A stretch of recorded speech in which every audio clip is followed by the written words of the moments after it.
Assalamu alaikum dear students. I hope that you all are good at your homes. Take out your Oxford Progressive English books. Page number 4. Your lesson number 3 is reading two expeditions. As we have read and studied expeditions in previous lecture that what is actually expedition. आपके पास एक expedition क्या होता है? ये आपके पास एक मुहिम होती है जो किसी ख़ास काम को पूरा करने के लिए जब किसी सफ़र या जर्नी पर जाया जाता है उसको हम क्या कहते हैं? Expedition. So today we are going to read the two expeditions. हम आज दो मुहिमात पढ़ेंगे. ओके एक आपके पास टेक्स्ट नंबर 1 गिवन है, दूसरा आपके पास है टेक्स्ट नंबर 2. सो अब हम टेक्स्ट नंबर 1 से स्टार्ट करेंगे. फर्स्ट इसको एक रीड देंगे, डिफ़िकल्ट वर्ड्स नोट डाउन करेंगे, देन मैं आपको वो एक्सप्लेन करूँगी. So let's start it. Not all children से to their mother, phone us from the North Pole, Mum, but Anne Daniel's 3 children said that to her just before she set off on her expedition. Okay, look at the board. Set off English meaning is cause someone to start doing something. Its Urdu meaning is Ravana. 3 months later, in June 2002, she phoned her family on a satellite phone to say, I am here at the North Pole. For Anne and her co-traveler Caroline Hamilton, it was a double success. Now, what's the meaning of success? Its English meaning is the accomplishment of an aim. Its Urdu meaning is Kamyabi. They were the first all-women team to walk to the North Pole. They had already walked to the South Pole. Their North Pole expedition was difficult. It was hard to pull their heavy sledges. Okay, sledges meaning is a vehicle for conveying loads over snow, often pulled by animals. Its Urdu meaning is barfgadi. Okay. The ice was not flat but bumpy, like a sheet on your bed after a sleepless night, said one explorer. Explorer. Its English meaning is a person who finds out a new or unfamiliar area. Its Urdu meaning is talash karne wala. It was very cold, minus 50 degrees centigrade. It was so cold that the third woman, Pom, had frostbite on her toes. They phoned the research station for help. Please, could you send a plane for Pom? They asked. She can't walk any further. But Anne and Caroline walked on. After a walk of 82 days across 1200 kilometers, they reached their base in Canada again and ran home. Okay, now text number 2. In March 2001, Jim Shekhar walked up the beach in eastern Australia. He had rowed alone across the Pacific from east to west. The journey of 16,000 kilometers took him over 9 months. At the last moment, big waves turned his boat upside down. Jim had to swim the last 200 meters to the beach. Don't help me, he called to helpers on the beach. I must do this on my own. Without help, he managed to break the record for his long cross-Pacific journey. Jim had several lucky escapes. One night I was sleeping. When I woke up suddenly, I could hear an engine noise. When I looked out, I saw a huge ship coming towards me. Luckily, it missed me by a few meters. I was so shocked, I couldn't sleep for a week. Sharks also appeared one day and circled the boat. Jim tied a knife to a stick, then I pushed it into the side of one of the sharks. It didn't like that and soon disappeared. Jim joked with reporters when he arrived in Australia, don't come too close, I haven't had a bath for 274 days. Okay, now I'll explain the text number 1 to you.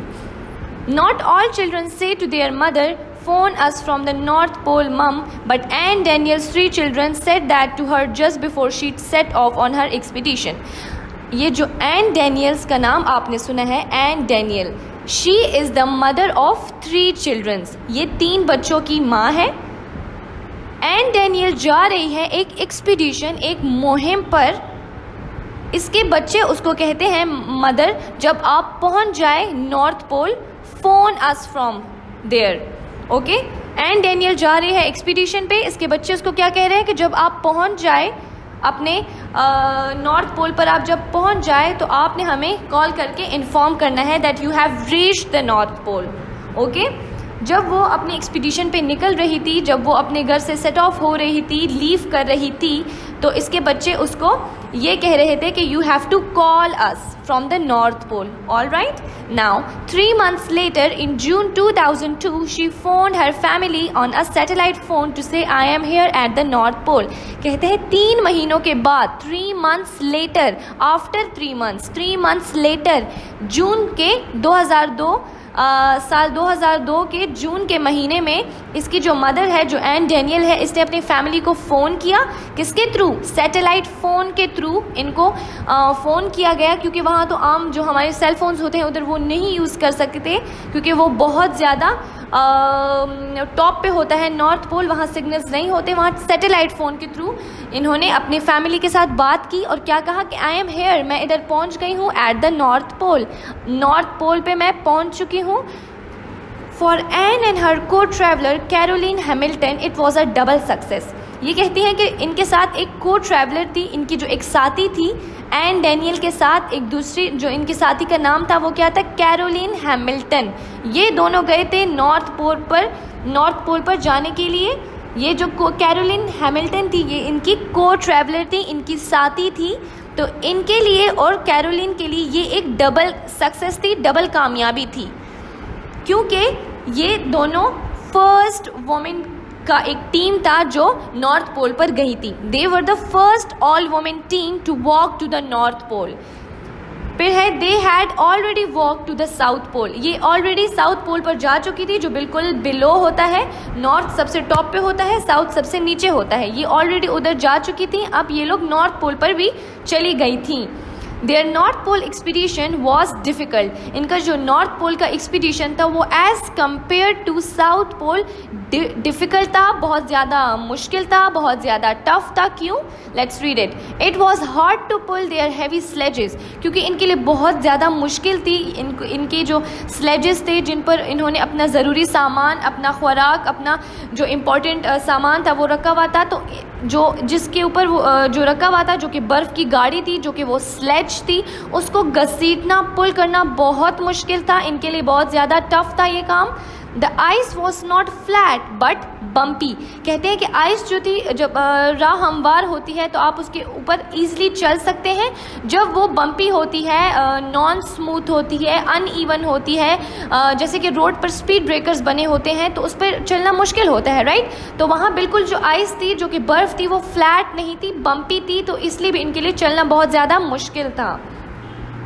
Like a sheet on your bed after a sleepless night, said one explorer, it was very cold, -50 degree centigrade. एक जो इनकी एक sleepless night थी, जो कि बहुत ज़्यादा सर्दी वाली नाइट थी, जिसमें टेम्परेचर -50 डिग्री सेंटीग्रेड हो गया था। ये बहुत ज़्यादा कम टेम्परेचर है, बहुत ज़्यादा सर्दी होगी नॉर्थ पोल पर, ज़ाहिरी बात है, क्योंकि वो सबसे टॉप पर होता है। आप अगर अपने माउंटेन्स पे जाते हैं, फॉर एग्जांपल आप मरी जाते हैं या आप कोई भी नॉर्दर्न एरियाज़, हिल्स, माउंटेन्स पर जाते हैं तो वहाँ बहुत सर्दी होती है और वहाँ -10, -5 इस तरह टेम्परेचर होता है। पर ये जो नॉर्थ पोल है यहाँ -50 डिग्री सेंटीग्रेड, मतलब ये बहुत ज़्यादा कोल्ड था। इतना कोल्ड था कि it was so cold that the third woman Pom had frostbite on her toes, कि इनके साथ जो तीसरी वुमन थी जिसका नाम पोम था, वो उसके जो टोज थे, उसके जो पाँव की उंगलियां थी, जो टोज थी, वो फ्रीज हो गई थी। फ्रॉस्ट बाइट मतलब फ्रीज हो गई थी। तो उसने अपना एक्सपीडिशन कंटिन्यू नहीं किया और ये दोनों कामयाब हो गई थी अपनी एक्सपीडिशन में। वो तीसरी को बाय प्लेन अपने घर पहुंचा दिया था, क्योंकि उसके वो और चल नहीं पा रही थी। She was unable to walk further. So इन्होंने फ़ोन किया, कहाँ? Research station. They phone the research station for help, please could you send a plane for pom. इन्होंने रिसर्च स्टेशन को कॉल किया हेल्प के लिए कि प्लीज़ आप एक प्लेन भेज सकते हैं पोम के लिए, कि वो और नहीं चल सकती। She can't walk any further. But Ann and Caroline walked on. After a walk of 82 days across 1200 kilometers, they reached their base in Canada again and rang home. ये जो एन डैनियल और कैरोलिन हैमिल्टन थी, ये दोनों, इन्होंने और भी continue किया अपना expedition. They walked on, they can walk further. But वो जो तीसरी थी Pom, she went back to her home. और ये दोनों जो थी इन्होंने और भी वॉक किया, अपना एक्सपीडिशन कंटिन्यू रखा. After a walk of 82 days, इन्होंने 82 डेज वॉक किया. Can you imagine 82 days walk करना, वो भी सर्दी में, स्नो पे, और वो स्नो बम्पी थी, इनके लिए स्लेजेस खींचना मुश्किल थे. इन्होंने बहुत मुश्किल से ये मुहिम सर अंजाम दिया, बट दे डिड इट. इन्होंने हार नहीं मानी और इन्होंने 1200 किलोमीटर्स का रास्ता 82 डेज में तय किया. They reach there base in Canada again and wrong home. और उसके बाद ये जब अपने कनाडा, अपने प्लेन एरिया, अपने बेस पर, अपने कंट्री पर पहुंच गई तो उन्होंने अपने घर पे फ़ोन किया. सो ये एक्सपीडिशन तो एन एंड कैरोलिन का था. अब जो हम टेक्स्ट नंबर 2 में सेकंड एक्सपीडिशन पढ़ेंगे वो किसका है?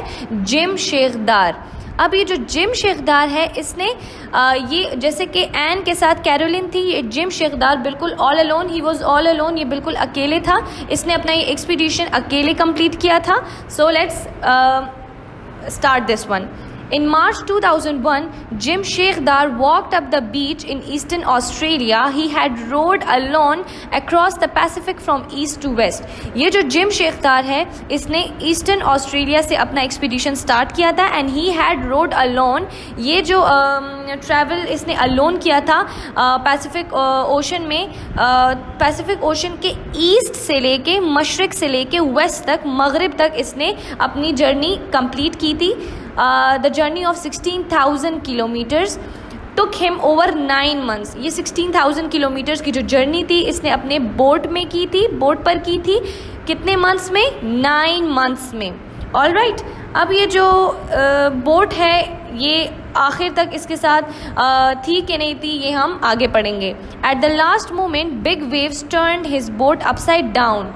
Jim had to swim the last 200 meters to the beach.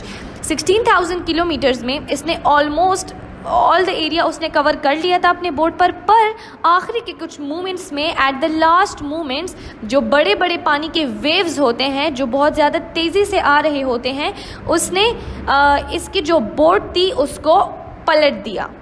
So Jim had to swim the last 200 metres. इसने फिर जो लास्ट 200 मीटर्स थे, जो 16,000 किलोमीटर्स के लास्ट 200 मीटर्स थे, इसने वो स्विमिंग के थ्रू कंटिन्यू की अपनी expedition. Don't help me, he called to helpers on the beach. उसने हेल्पर्स को आवाज़ दी कि नहीं, मुझे हेल्प ना करो. I must do this on my own. ये कहते हैं कि मैं खुद करना चाहता था एक्सपीडिशन, मैं किसी की हेल्प नहीं लेना चाहता था, क्योंकि ये गया भी all alone. He was all alone, ये गया भी अलोन था. तो इसने हेल्पर्स को मना किया कि नहीं, you should not help me, I must do this on my own. Without help, he managed to break the record for this long cross Pacific journey. इसने किसी की मदद ना लेने से, किसी की मदद लेने से इनकार कर दिया और किसी की मदद भी इसने नहीं ली, और इसने अपना जो रिकॉर्ड था, जो इससे पहले लोगों ने रिकॉर्ड कायम किया था, उसको तोड़ दिया. और इसने सबसे बड़ी जो कि पैसिफिक ओशन की जर्नी थी, जो उसका टूर था, जो ईस्ट से लेके वेस्ट तक इसने कवर किया था 16,000 किलोमीटर्स का 9 महीनों में, वो इसने कंप्लीट कर दिया था. Jim had several lucky escapes. One night I was sleeping when I woke up suddenly. अब ये जो जिम है ये अपनी स्टोरी का एक पार्ट आपको बता रहा है कि मैं काफ़ी दफ़ा, मेरी लक अच्छी थी, मेरा नसीब अच्छा था कि मैं काफ़ी दफ़ा बच भी गया था, वरना मैं अब जिंदा ना होता, मेरी डेथ वाक़या हो जाती. One night I was sleeping when I woke up suddenly. I could hear an engine noise. When I looked out I saw a huge ship coming towards me. कहते हैं कि एक रात को मैं सो रहा था, जब मेरी आंख खुली एकदम से अचानक, सडनली अचानक मेरी आंख खुली. I woke up suddenly. I could hear an engine noise. मुझे एक इंजन की आवाज़ आ रही थी. जब मैंने बाहर देखा, व्हेन आई लुक्ड आउट, तो मुझे एक शिप, एक बहुत बड़ी शिप मेरी तरफ आती हुई दिखाई दी. शिप तो काफ़ी बड़ी है, ये तो उसके सामने बहुत छोटा होगा, शिप वालों को तो नज़र नहीं आया होगा ये, पर luckily it missed me a few metres. ये कहता है कि उस कुछ मीटर्स के फासले से वो मुझे मिस कर गई थी, मतलब मुझसे थोड़े मीटर्स के फासले में वो दूर थी. अगर वो मेरे करीब होती, मेरी डेथ हो जाती. I was so shocked I couldn't sleep for a week. कहते मैं कि एक हफ्ते तक नहीं सोया था, उस डर की वजह से, उस खौफ की वजह से कि वो मेरे साथ कितनी करीब गुजरी और मैं बच गया था. Like he was lucky. Sharks also appeared one day and circled the boat. ये जो पैसिफिक ओशंस होते हैं इसमें इसी शार्क्स का बहुत ज़्यादा ख़तरा होता है। तो कहते हैं कि शार्क्स एक दिन में बोट पर सफ़र कर रहा था, तो शार्क्स मेरे इर्द गिर्द आके सारे मुझसे एक सर्कल में मेरे इर्द गिर्द आ गए थे। Jim tied a knife to a stick, इसने एक स्टिक पे एक नाइफ को, एक चाकू को टाई किया, बांध दिया।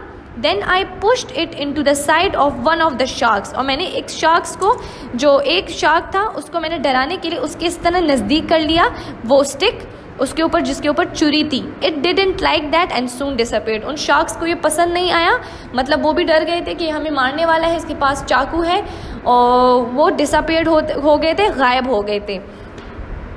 Gym joked with reporters when he arrived in Australia, जब ये वापस अपने होम टाउन पहुँच गया था, ऑस्ट्रेलिया पहुँच गया था, ये जो रिपोर्टर्स इससे जो इंटरव्यू ले रहे थे उसी टाइम पे जब इसने अपना मुहिम, अपना एक्सपीडिशन कंप्लीट कर दिया था, जो वो आके इससे रिपोर्टर्स रिपोर्ट ले रहे थे कि उसके एक्सपीडिशन के बारे में हमें पता चले, तो इसने उस रिपोर्टर्स को क्या कहा, don't come too close, I haven't had a bath for 274 days. इसने उन जो रिपोर्टर्स थे उनको क्या कहा कि मेरे बहुत करीब मत आओ, डोंट कम टू क्लोज। मैंने 274 डेज से बात नहीं लिया, मैं नहाया नहीं हूँ 274 डेज से। ये काफ़ी बहुत बड़ा टाइम है। इसने अपना एक्सपीडिशन बहुत अच्छी तरीके से कंप्लीट कर दिया था, और इसी तरह आपके यहाँ text number 1, text number 2 complete हो जाते हैं। इंशाल्लाह नेक्स्ट लेक्चर में हम आगे स्टडी करेंगे, आपकी एक्सरसाइज सॉल्व करेंगे। अंटिल देन, अल्लाह हाफिज़, टेक केयर।